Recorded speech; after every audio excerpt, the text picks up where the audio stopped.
Não, vai entrar no YouTube e vai colocar lá Aline Barros. E vai ver a Aline Barros dizendo que ela não suporta que as músicas dela sejam cantadas por um pedaço de bolachinha, que é a tua Eucaristia, Jesus Eucarístico. Eles vão entrar no YouTube e vão ver a Ana Paula Valadão diante do trono, no show, filmado, profetizando a queda da Igreja Católica e chamando a Igreja Católica da prostituta do Apocalipse. Essa pessoa vai entrar na internet e vai ver o Regis, não sei das quantas, que canta a música como Zaqueu, que a música tem um erro teológico tão grande que não poderia nunca ser cantada na nossa igreja. Quero amar somente a ti. Foi isso que Jesus pediu?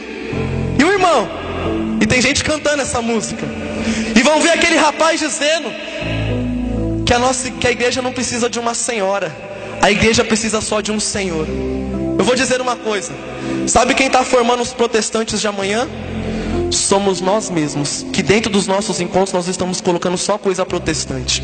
É por isso que não tem mais amor à Virgem Maria, é por isso que não tem mais amor à Eucaristia, é por isso que não valorizam mais as coisas de Deus, as coisas dessa igreja, por isso que não amam mais o Papa, não amam mais os sacramentos.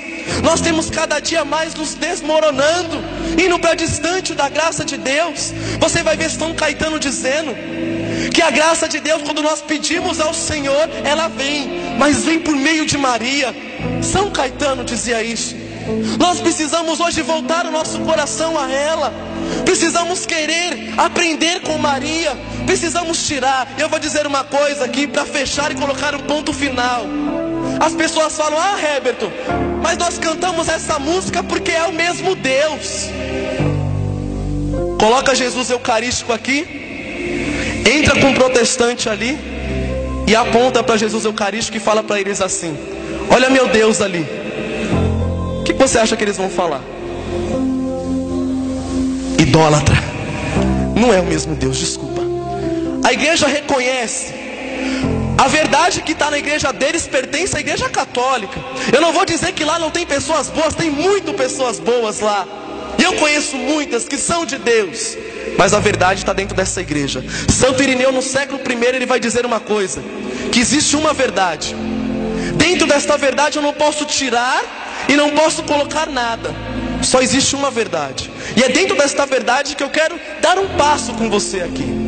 Porque os protestantes, para os protestantes, e aqui nós temos esta liberdade, o nosso país tem essa liberdade religiosa, a qual aqui no nosso país, do nosso lado tem os macumbeiros, os espíritas, os muçulmanos, e nós temos que nos respeitar, somos chamados a isso.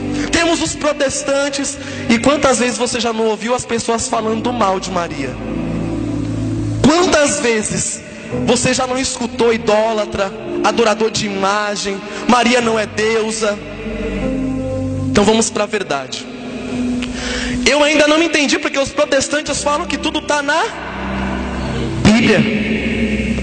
Para, eu olho para a oração da Ave Maria e ainda não entendi porque que os protestantes não rezam a primeira parte da Ave Maria, se está na Sagrada Escritura. Você vai ver que o anjo Gabriel chegou para Maria, Lucas 1:28, e disse: ave cheia de graça, o Senhor é contigo ou convosco, depende da forma que você traduz do grego para o português. Você vai ver que o versículo 39, Maria entrou na casa de Zacarias e se encontrou com Isabel. Ao se encontrar com Isabel, Isabel disse, versículo 42, bendita és tu entre as mulheres e bendito o fruto do teu ventre. Olha a primeira parte da Ave Maria que está na Bíblia.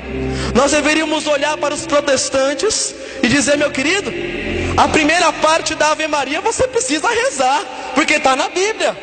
Você vai ver justamente uma heresia. Inácio de Antioquia, ele dizia justamente isso.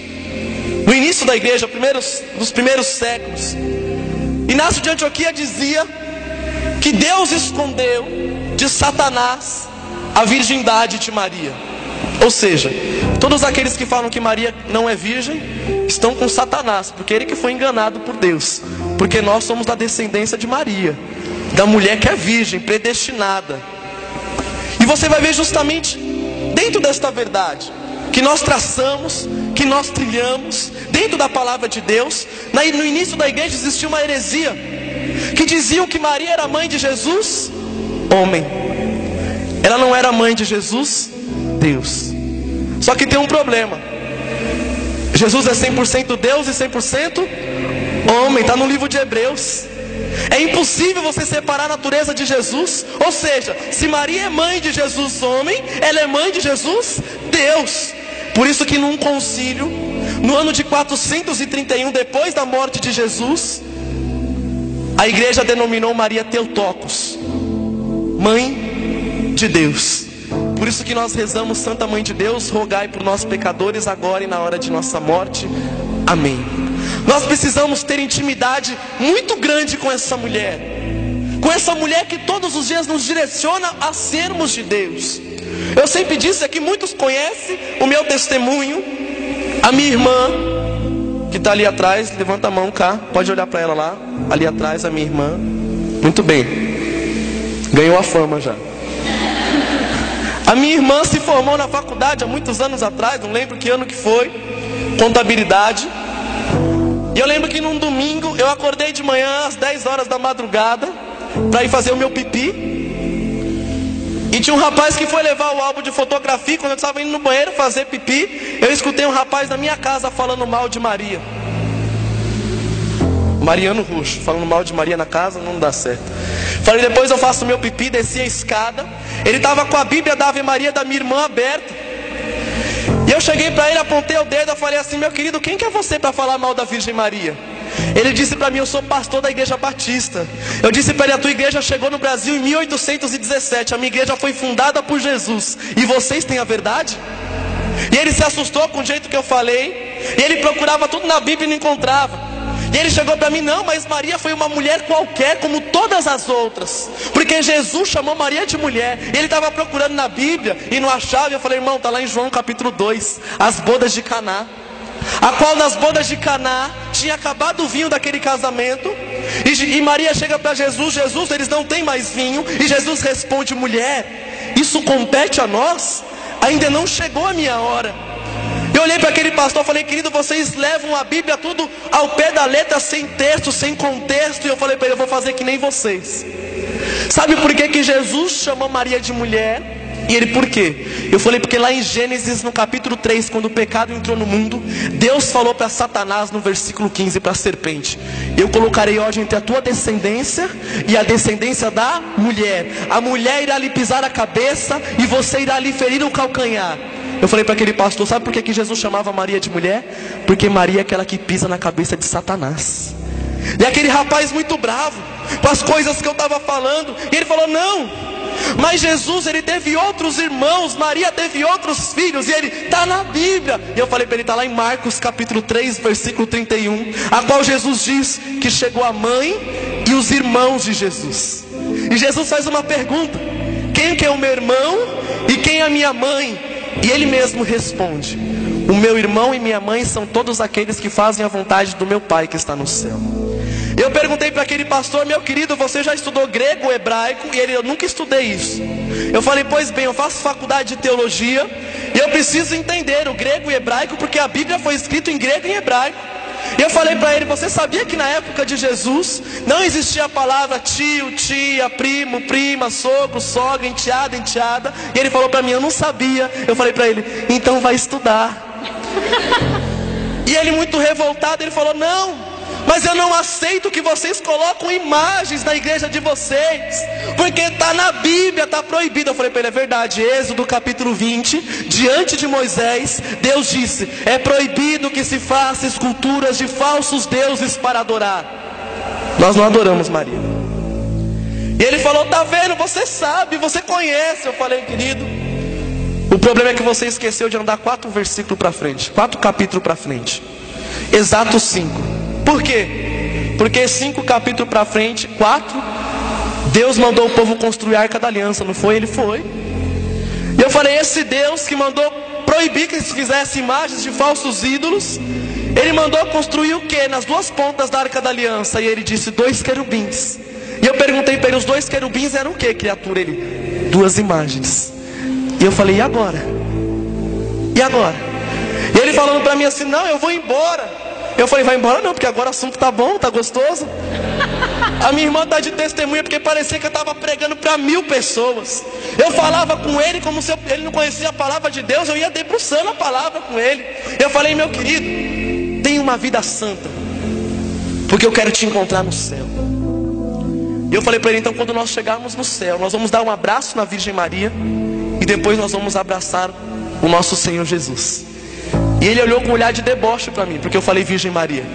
E ele falou: não, eu vou para o céu, eu vou ter uma vida santa, mas quando eu chegar no céu, eu vou abraçar primeiro o meu Senhor Jesus, depois eu abraço Maria. Eu falei: meu querido, não é assim que funciona não. Porque para entrar no céu precisa abraçar a Virgem Maria. Porque São Boaventura vai dizer que não existe outra porta para entrar no céu se não for por meio de Maria. Bravo. A minha casa tem a minha casa, a casa da minha titia, a casa da minha vovó, tem uma escada que vai para a rua. Ele estava subindo a escada, e aqui é o que eu sempre falo, e a coisa que eu mais gosto de falar é isso. Ele estava subindo a escada, eu perguntei: meu irmão, tu segue o caminho de Jesus? Ele: claro que eu sigo o caminho de Jesus. E vamos para a parte gostosa. Os protestantes, eles decoram os versículos que eles querem, que convém a eles. A palavra de Deus vai dizer: se a minha mão direita me leva ao pecado, eu preciso arrancar minha mão direita, porque é melhor eu chegar no céu sem a minha mão direita do que eu queimar o meu corpo inteiro no fogo do inferno. Não está lá? Você já viu algum protestante andando na rua sem a mão, dizendo que cortou porque estava no pecado? Eu nunca vi. São João vai dizer em 1 João capítulo 1, versículo 8, que aquele que diz que não tem pecado, este é um mentiroso. Será que eles são tão perfeitos assim? João 8,44 diz que Satanás é o pai da mentira. Eu sei onde está a mentira.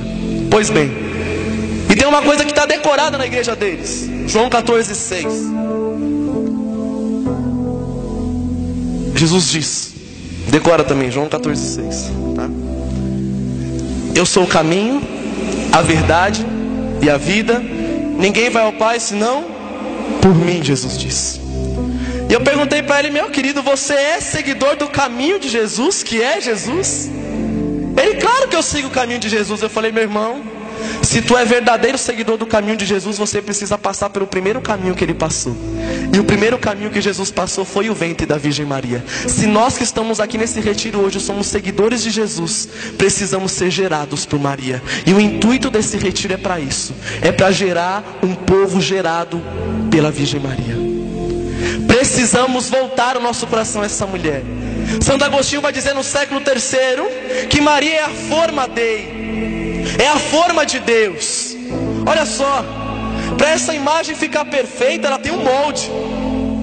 Diferente de você vir com um prego e com um martelo e batendo, porque você corre o risco de quebrar a tua escultura.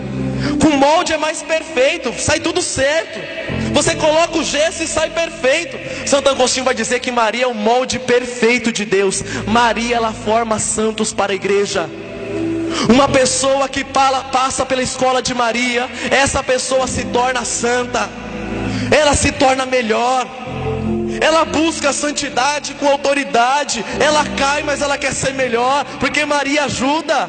Ela vem para cuidar dos pecadores. Rogai por nós pecadores. Irmão, precisamos voltar de fato o nosso coração para Maria. Nesse encontro de hoje, precisamos amar essa mulher da forma que ela merece. E para isso o intuito desse encontro, a qual o Senhor colocou no coração do Padre César o nome Totus Tus, todo teu, Maria. E você vai ver justamente isso. As pessoas sempre me perguntam: Heberton, por que você fala tanto assim de Maria? Por que você enche a tua boca para falar de Maria? Eu prego todos os dias, mas quer me deixar feliz é poder falar de Maria. É minha vida, e graças a Deus tenho ido para muitos lugares para poder anunciar esta devoção. Há 4 anos atrás, há 5 anos para quem não sabe da minha história, há uns anos atrás, eu larguei emprego, faculdade, os meus sonhos para anunciar Jesus a todos os corações. Hoje eu vivo da providência, eu vivo somente para anunciar Jesus. Não tenho vergonha de dizer que tudo está aqui é ganhado dos outros. Então, sou pobre, mas sou feliz, porque eu tenho Jesus. Jesus é nosso tudo. E Maria. Há 4 anos atrás eu estava no grupo de oração que eu coordenava, dentro de um seminário de vida que estava maravilhoso. E naquele dia, numa quarta-feira, eu cheguei em casa e estava mamãe e papai bêbados, brigando. Eu separei os dois. Eu cresci muito distante de Deus, não tive um relacionamento bom com meu pai. Vivi muitas coisas, bebida, festas, prostituição, cheguei a roubar, vivi o homossexualismo. Enfim, tive a minha experiência com Deus. E eu estava querendo buscar e levar a salvação para minha casa também. E naquele dia separei a briga dos dois. Minha mãe errada, eu falei: mamãe, você está errada. Minha mamãe olhou no meu olho e falou: obrigado, meu filho, porque hoje você acabou com a minha vida e eu estou indo embora de casa.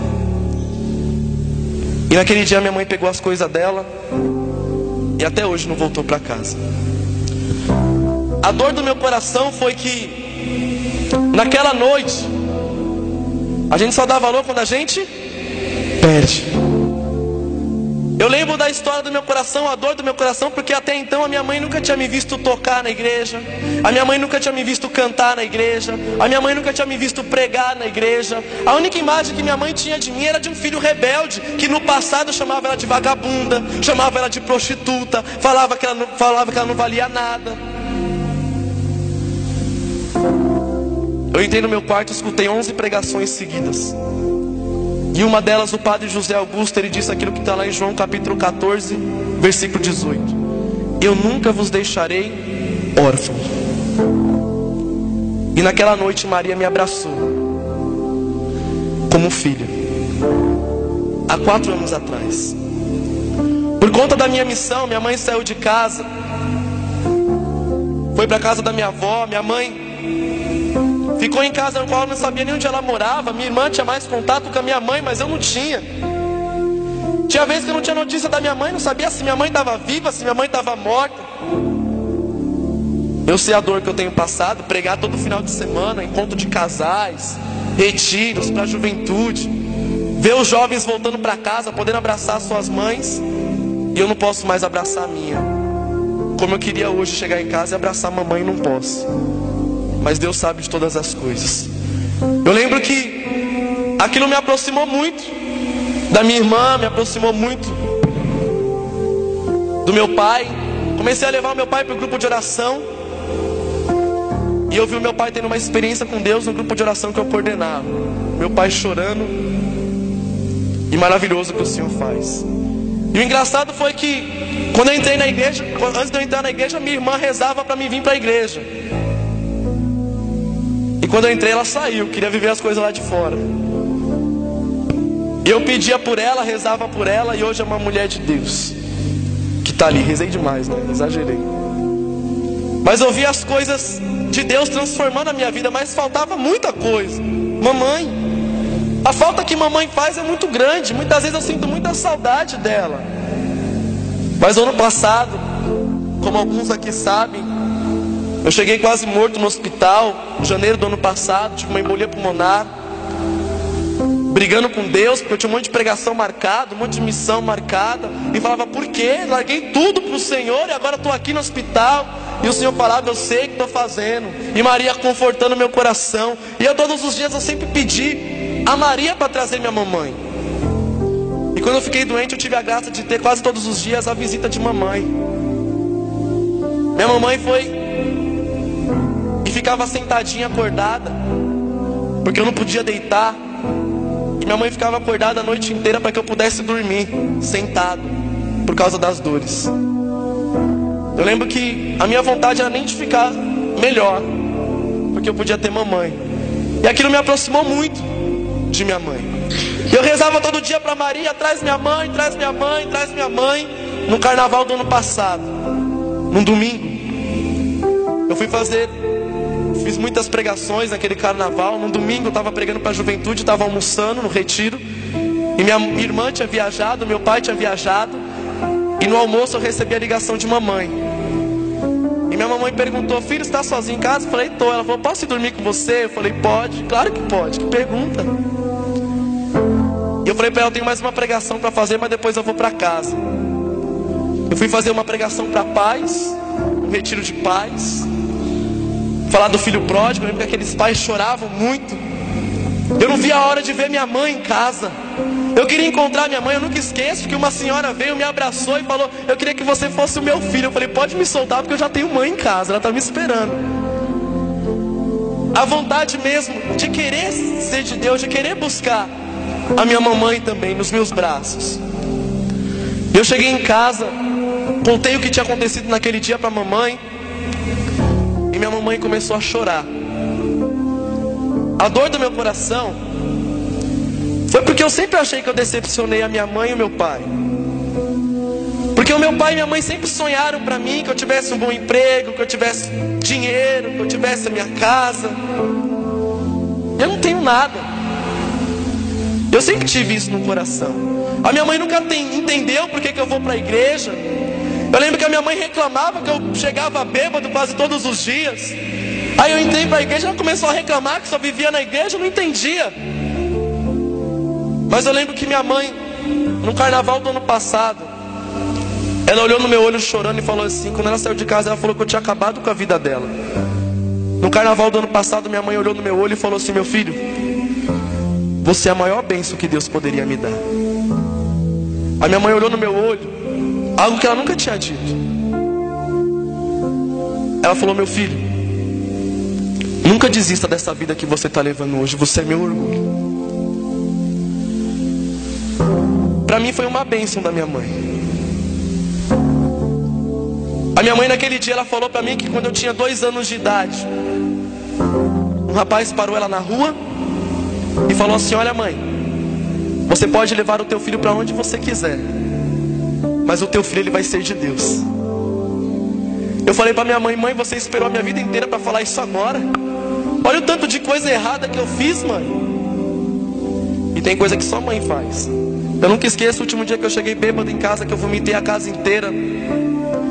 Eu acordei deitado no colo da minha mãe, no sofá, minha mãe fazendo um carinho na minha cabeça, e o chão todo sujo, porque ela tinha limpado. Tem coisa que só mãe faz.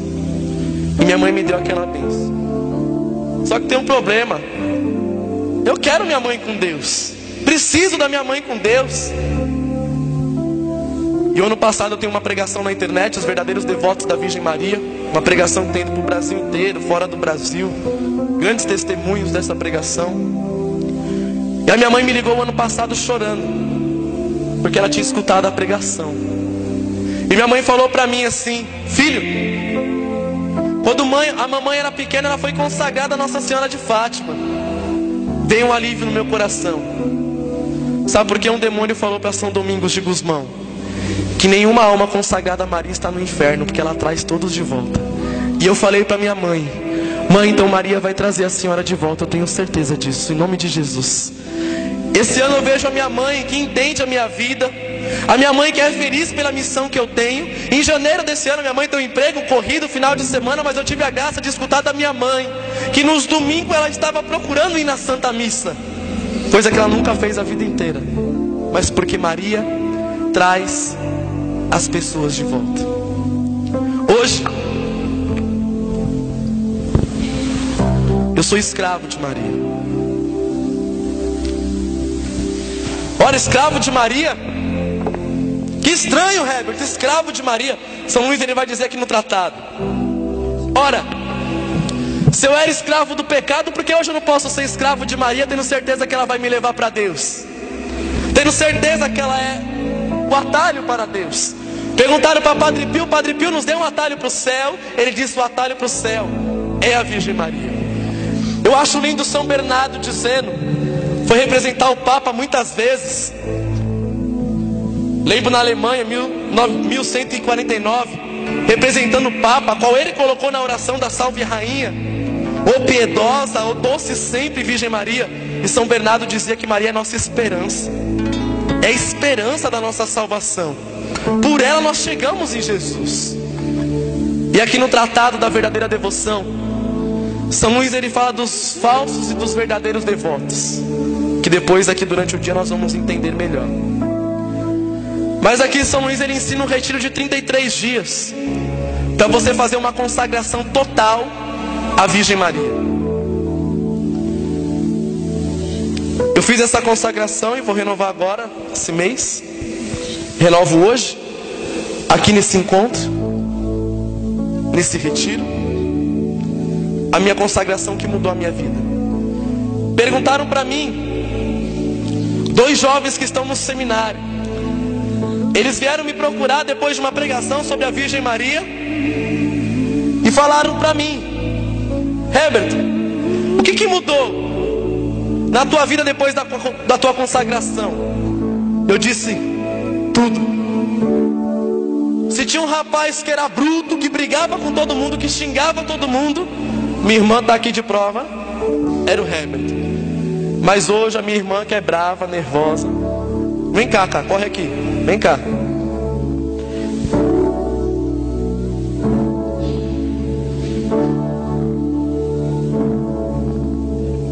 Ela esperou tanto tempo para isso. Sabe o que eu acho belo? É como as coisas mudam. A gente sofreu tanto dentro de casa.